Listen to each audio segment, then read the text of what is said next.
handy iPad, so I have to use my handy-dandy notebook just to make sure I don't ramble off about something you don't care about. Okay, well, a lot of you that know me, or like for a long time, or someone who's been really close to me, you probably know that both of my parents and just about everyone in my family, besides like 2 other people, are drug addicts. They're addicted to like something either from like weed or like crack or just all of it, just all crazy fun for them. And I'm gonna pretty much talk about it, get it all out there. And sorry, I seem to have a unrealized stage fright. And well, yeah, I just realized now. I'm aware now. And well, pretty much my parents started doing drugs in middle school, like a whole bunch of middle schoolers are doing that, because I hear stories from my little brother, and he's like, oh yeah, this kid the other day, he was just talking about how he's gonna buy weed, and I'm like, that's fantastic, Ricky. You obviously had a nice day. And like, so that's where they started, and they dropped out like in their lower classmen years. I think my dad made it to like the middle of 10th grade before he was like, yeah, no. And like, I think my mom and them, they were like, okay, we're gonna have Tabitha now. She was like 18, and she was like, okay, we're gonna have Tabitha now, we're gonna stop, And I think they stopped for a while, and then, like, I might explain something, little wrong things with me, but like, up until I was like 4, it seemed okay. I was a baby, so I didn't really notice the difference. But like, I think they started doing it again when Ricky was born, and he has a few things wrong with him, like crazy, like fetal alcohol syndrome or something like that. It's nothing that bad, but it's just like little things and everything. And like, since then, like, she thinks she got addicted to like painkillers, and that's how it started. And like, she slept all day, like at least 19 hours of the day. And then Dad came home, she was awake, and then she cooked dinner for him, and then she went back to sleep again. And when Dad came home from work, he was all like, so I mean, and it was just normal for me. I was like, oh, Dad's back, and Mom's awake, yay, food. Because I mean, who's gonna make my food when Mom's asleep? And you can't go wake her up. Mom, I'm hungry. That's pretty much all that happened. And I had to go like make some candles or something, or heat up a pizza. So I mean, I had to take care of Ricky a lot, and I mean, it seemed normal to me. That was my normal. That was Mom didn't pamper me, or Mom didn't be like, oh hey, like, how was your day? I just like, I got off the bus, went to Papa's house, then they came to pick me up later on in the evening, and that's how it went. And I don't know, they always took me like weird places, and like strange people would come over to my house, and they would always go in the back room or something, and I would just sit there and eat cookies and watch TV, because no one was stopping me, and I wasn't going to go take a bath. Mom's not watching me.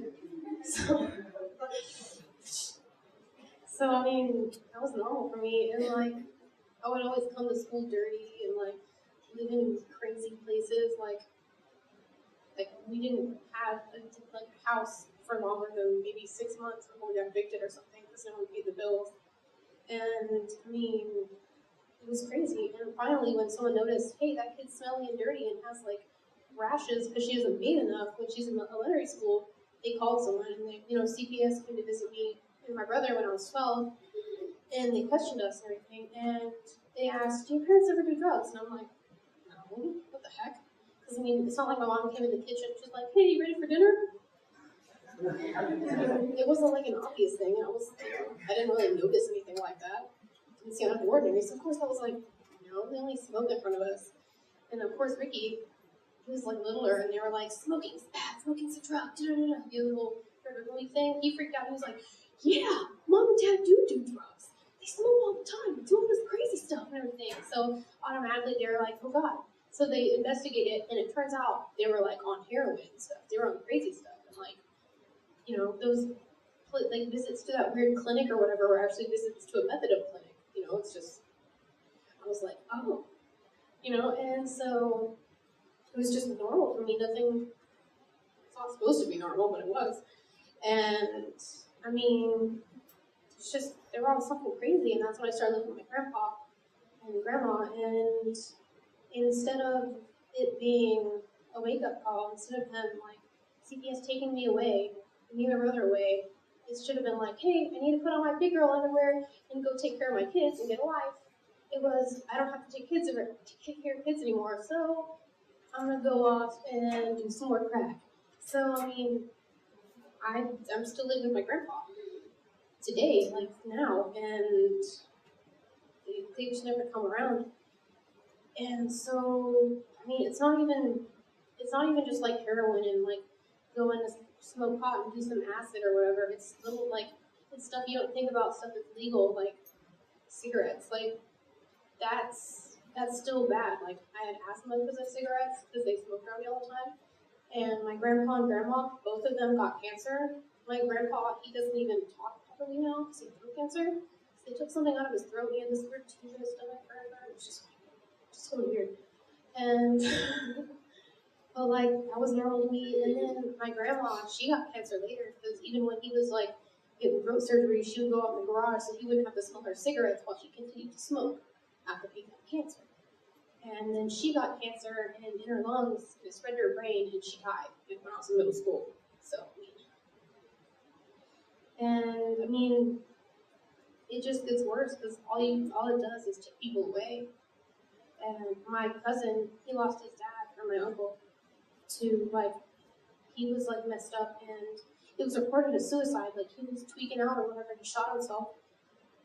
But everyone else says, oh, this guy killed him or whatever, and no one knows because no one's going to say anything because they were all messed up too and they don't get like in trouble for it. So I mean, my cousin's dad is gone, and my little half-sister, because my dad went off with her girlfriend when he was all messed up, they had a kid, and she has like troubles like that. She's not like mentally retarded or anything, but she had like development issues, and she had seizures. My brother had seizures, like it was crazy.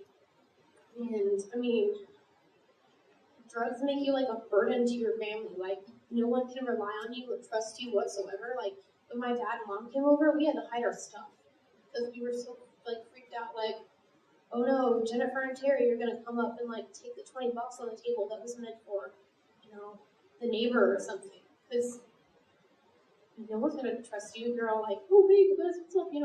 I promise I'm getting sober. I promise. I haven't touched drugs in so long. Hey, is that $20? They're gonna take it. You can't trust them whatsoever.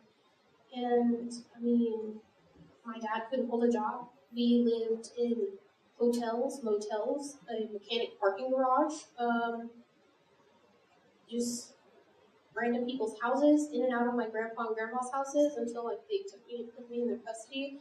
And my mom and dad couldn't even sleep over there, so they were like, yeah, I'm not going back to that place. So they didn't worry about us anymore. And me and Ricky still live with my papa, like 4 years later.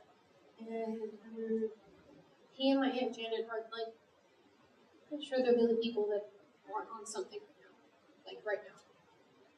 Like every one of my family is like all like, oh, let's go party, guys. And it's just like they're all messed up. So it's not awesome. And it's where they're smoking weed every day, so they're like tweaking out on crack all the time. It's just my family. And it sucked for a long time. Like I couldn't depend on anybody, and I became really independent because I had to take care of Ricky all the time. I took care of myself, and I imagined, hey, this is going to be the rest of my life. I'm not going to like have anybody with me. I'm going to take care of myself. I don't need anybody else. And like, I think maybe Tim and Missy and like other closer people than me, like probably Leela or whatever, they probably know that like I did not care about anyone. Like you would come to me and you would be upset, mad at me or whatever, and like you would like try to get me to like sympathize with you or have some feelings. I wouldn't. I would just be like, whatever, get over it. Like I didn't care. And like if someone dropped off the face of the earth, I didn't care. It was nothing. Like I'm serious. Oh well, next friend. It just made me like desensitized to everything. I'm serious. And just recently, when I like rededicated myself to God, I was like, okay, I see how that's wrong now, and I should probably fix that little personality flaw. It just made me like that, and I was just like, well, that sucks. So much for being independent. It's like that reflects on my personality. So I mean, I started I started praying and reading my Bible and like, really applying it to myself and trying instead of just saying I was a Christian. And like my mom right now, she's at her like zillionth rehab center, trying to get it and like trying to get clean. But this one's a little different because she's like bipolar and schizophrenic. So this one actually like they help her with that too and give her medicine and get her off bad drugs and everything. And I've been praying to her and writing to her and everything. And she seems like she's like really getting better this time. Like things are actually gonna work. Like I wrote her and she was talking about how she's dedicating her life to God and she reads her Bible more than I do probably. And my dad, he still comes and goes, he's just like, hey, what's up? I'm gonna call you tomorrow and everything. And comes to see us for like 3 days and then goes missing for like 2 months. And I'm sure he'll come around too though, because he's not gonna live on his own because you just can't find something like that on your own. So I'm gonna try praying for him too, because that's just and if I have to be a spiritual leader and teacher for my parents, I will, because I've been learning a lot of things, and I still am learning, and God's changed me in my life, and the way I think about people, and it's changing the people around me. So I'm really trying everything to not let all this crap mess with me, and it's super hard, because I know Christianity isn't just about joy and all this stuff. You like watch the old scenes, it's like, pray about this and you'll get like $1 million and life will be great. That's not true. You're gonna face trials and it's gonna suck, but the Bible says to rejoice in them, because that means God's like testing your faith, and that means that if He's testing your faith, then you're either backsliding and He wants you to lean on Him, He wants to help you with those problems, or your faith is strong enough to test and He wants you to do something great. So that's a good thing. And I know a lot of like teens and preteens, they like Tim said, they do drugs to deal with their problems, and they're just putting it off for either tomorrow or like a month from now when it returns tenfold and everything in the world sucks. And because that's pretty much how problems work. And I think you should just lean on God and let God help you with the problems instead of like trying to put them off or fix them with yourself. Like, you should have someone like that to help you and read the scripture, because it actually does speak to you. It's a living, breathing book, and it's real. Like, you will go in there and you'll see, that sounds a lot like the situation I'm going through, and it says I should do this. So do it. And I also know that a lot of other teens and stuff, they do it because they're, they do it for partying and such, and do it because you're bored and don't think of any other way to have fun. It's not true. I mean, you used to do it because you want to enjoy yourself and you want to become someone different and fun and careless and stupid. And yeah, that's what I think. Sorry, a little harsh. Sorry. Anyway, or to impress or get attention or something, you don't have to do that. If someone's like offering you drugs, you're like, hey man, you want to like go freak out or whatever, like in the corner or whatever, smoke some weed. Just be like, this is what I do. You just look at them like they're retarded. That's what I do. That was my retarded face. Anyway. You don't have to do that. I mean, and just if you want to like impress them or surprise them, pull out your Bible. I know that sounds really corny and lame and stuff, but they're gonna look at you and be like, what the heck? What a weirdo. And that's how you know they're not real, because you're going to be persecuted. And the Bible says, expect for people to hate you, because that's what sinners do. They're going to hate you if you're trying to do something right for yourself. And I mean, I'd rather be hated for doing something right than be liked for going to a party and getting high and getting so messed up that I'm not even me. That's my opinion. And I mean, you really don't need drugs to be entertained or cool with everybody or whatever. I don't know the lingo or whatever, because I'm kind of a weirdo. Because I mean, it starts with like, the everyday teenager who smokes weed and those X on the side. Oh yeah, I just smoked a blunt yesterday. Yeah, just whatever, no big deal. And then you turn to deadbeat dad and clinically insane mom who doesn't take care of their kids and can't hold a job and who no one can even deal with because they think you're so freaking crazy. Either that or you can just push your luck and end up dead. There are no good options. So, I mean, I really don't see what the big deal is. I'm not gonna lie, I like heard people talking like, oh man, yeah, I was tripping on X the other day. And it felt so good. Like, everything touched me and I laughed. And you're just like, that sounds fantastic. And then I was like, I sound like an idiot. So, there's just nothing good that can come out of it. Like, it may seem like it, but it's only temporary. And, like, pretty much everything like that is temporary. Any alcohol or drugs, it's gonna wear off and it's gonna hurt later. So there's nothing positive about your options if you're messed up. So that's what I have to say.